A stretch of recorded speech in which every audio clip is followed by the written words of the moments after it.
I think something we see a lot in multifamily buildings. Property managers, whether you are in the commercial sector or the multifamily sector. So I've got a question for you multifamily tenant managers.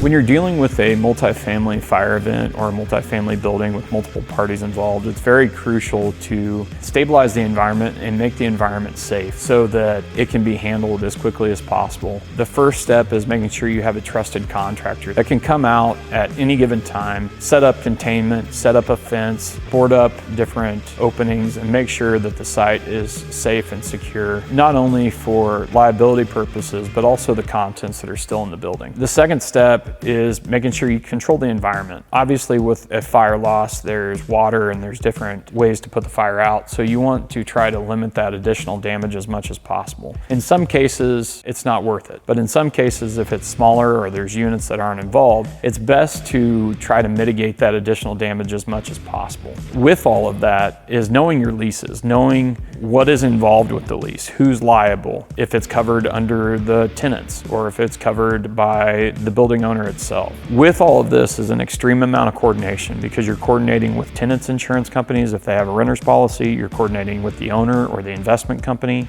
you're coordinating with the fire department a lot of times, you're coordinating with multiple families. So knowing your buildings, having a trusted partner, having a plan put in place so that everybody can be reactive quickly, and it's best to be proactive in a reactive situation. In the multifamily sector, are you handling fire extinguisher inspections for your property, or are you relying on your tenants to do that within their individual units? This is something that should be communicated up front when a new tenant moves in, just so that way everyone is on the same page and everyone knows their responsibilities. Of course, as the landlord, you're going to be responsible for the common area fire extinguishers, but make sure that everyone knows where those are also. A simple handout in a move-in packet is super helpful and will go a very long way with a new tenant, especially when there is an emergency that happens. Did you know that at Phoenix, we can host an event for you and teach you as a property manager and your building engineers how to properly use a fire extinguisher? Property managers should know where your fire-rated doors and where your fire-rated assemblies are in your buildings. That's a critical barrier. Obviously, most of the time, those are your egress paths. Those are where your tenants or your clients or whoever is in the building,